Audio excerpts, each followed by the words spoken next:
How to delete your account on Among Us Mobile. So what you have to do firstly is you're gonna have to click on this option right here where it says settings. Now from here, it should take you to this page right here. So just click on data right here, which should be the third option.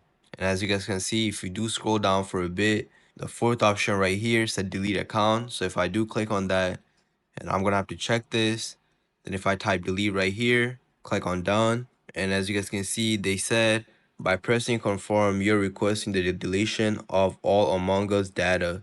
This request will take 7 to days and will ensure of all stars, XP, beans, pods, and purchase cosmetics. Once your account is fully deleted, we cannot revert the action.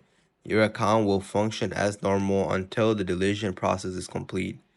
So as you guys can see, yes, if I do click on confirm right here, my whole account is going to be deleted. So if this would have helped you, make sure you like, subscribe, and leave a comment down below. Thank you for watching.